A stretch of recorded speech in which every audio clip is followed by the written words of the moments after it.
Hi, Chris Johnston here from Chrisjfitness, and this is the first this is the first video in a series of videos I'm going to create about how the average person can improve their health. So this first video today is going to be about water. It's going to be about how much you need to drink, you know, the best kind of water to drink, because there's a few different kinds of water out there, and a couple of myths that I'm going to sort of set straight for your benefit. So the first thing is, how much water should you drink? And the answer is really simple. It's going to differ from person to person, but roughly a good guide is between 2 and 2.5 liters. So most people do not drink that. Most people probably get about, I'd say, 1.5 maybe liters if they're lucky. The average person talking about that would probably be what the average person gets. Maybe even 1 liter in some cases, with busy lifestyles and then just running about and not really paying much attention to it. It just gets neglected. So it's going to differ from person to person. 2 to 2.5 liters is, a good guide to start with. But if you're in a hot climate, you're probably going to be looking nearly 3 liters, and it depends on your body weight. Depends on if you're female, your time of the month and stuff like that.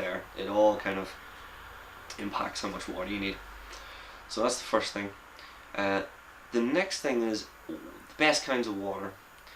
So spring water, fresh spring water from a spring, if you can do that, that's the best kind of water, because it's pumped full of minerals and it's obviously fresh. It's literally straight out of the ground. So that's the best kind of water for hydrating.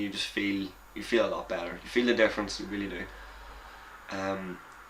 Under that would probably be bottled water, which is spring water, but because it's kind of stagnant for a little while and stuff like that, it isn't quite as good, especially with plastic bottles can release estrogen into the water, which is can have effects, depending on, obviously not everyone's going to be affected by that.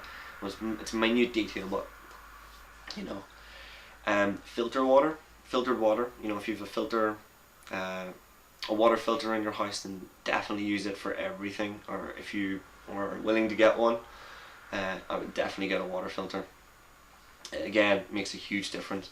And the reason you want to filter your water is because we move on to the last water, which is on our list, which is tap water. So tap water, depending on the country you live in, is normally full of chlorine and fluoride, all that kind of stuff. Very toxic chemicals, especially fluoride. Very toxic. It gets into the brain and stuff, and it messes around with the pituitary gland.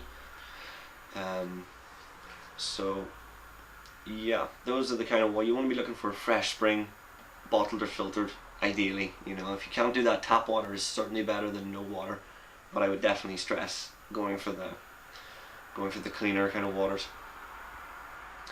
Now, there's a couple of myths.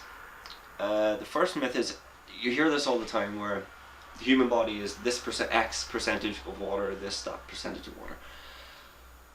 And I've heard so many, like 85% and 62% and all these crazy numbers. So we have a body composition analyzer here, and we take our clients and they get a readout, and in that readout it actually tells you your total body water in percentage. It tells you what percentage of your body is water.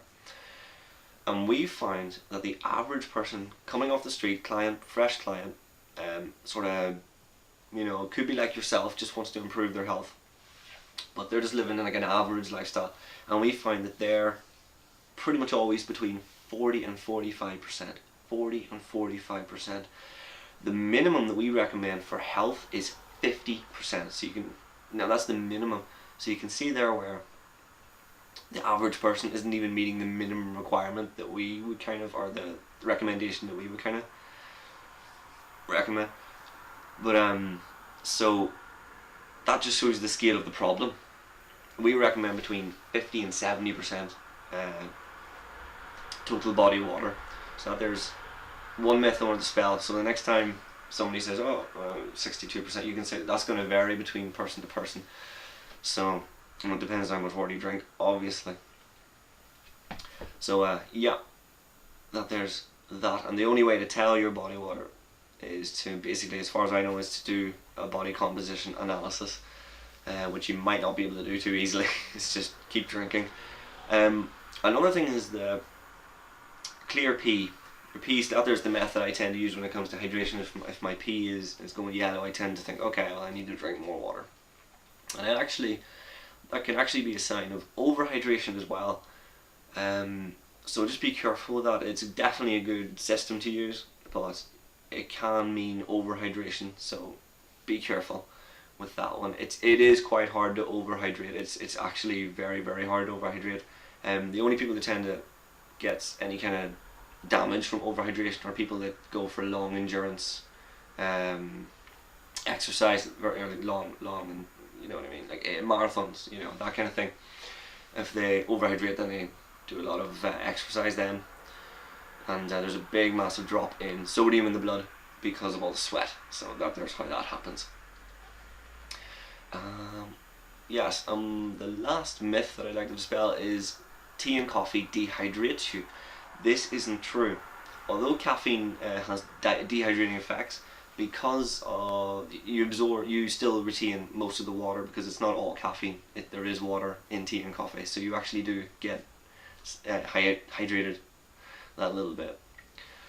So it wouldn't, obviously water is better, but that there's just to let you know, because a lot of people think that it dehydrates you, and it's just, you know, for every cup of tea and coffee you drink, you lose a cup of water. Nonsense. So you can throw that one out the window.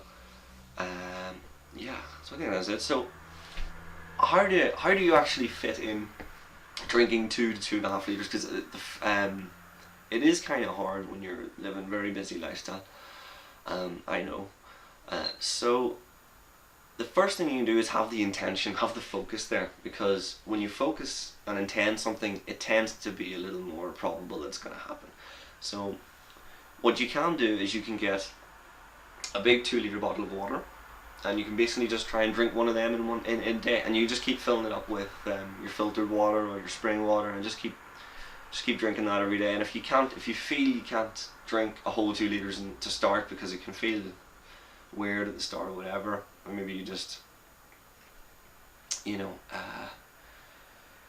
you just don't have the time essentially, but you can actually mark it out on the bottle, challenge yourself, you know, I want to drink down to here today, then here tomorrow, and just work it to you're getting about 2 liters, and then, you know, keep filling it up and just drink as much as you can.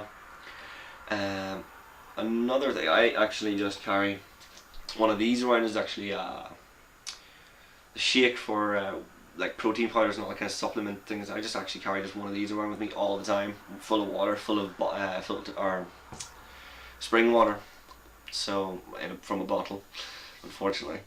But yeah, just carry a bottle around, and you can leave one at work at your desk, or if you work at a desk or whatever, just leave one at work. You can just sip out all the time. You can leave one at home, lying around somewhere where you can just always grab it. Always leave it in view, so you go, oh yeah, water, and drink it.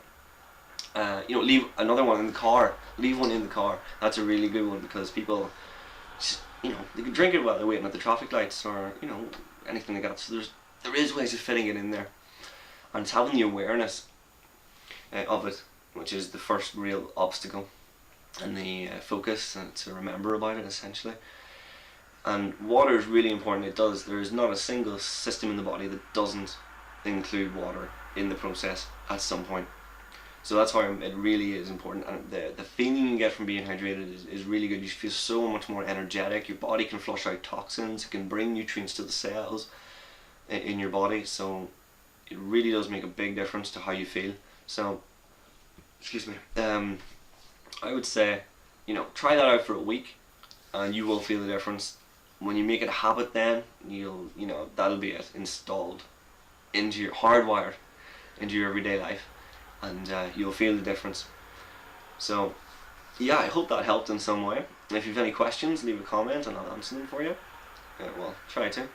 And yeah, so this is the first video in a series of videos, like I said, and I just really want to improve people's health, because I think I see a lot of people out there that really, they want to be healthy and they're not quite sure how to go about it, and I genuinely really want to help them. You know, this is my service to all the people on the planet, because you have to give in some way or another. So thank you very much for watching. Subscribe, comment, like, anything you can, and there's going to be loads of videos coming up shortly. So thanks for watching. Take care.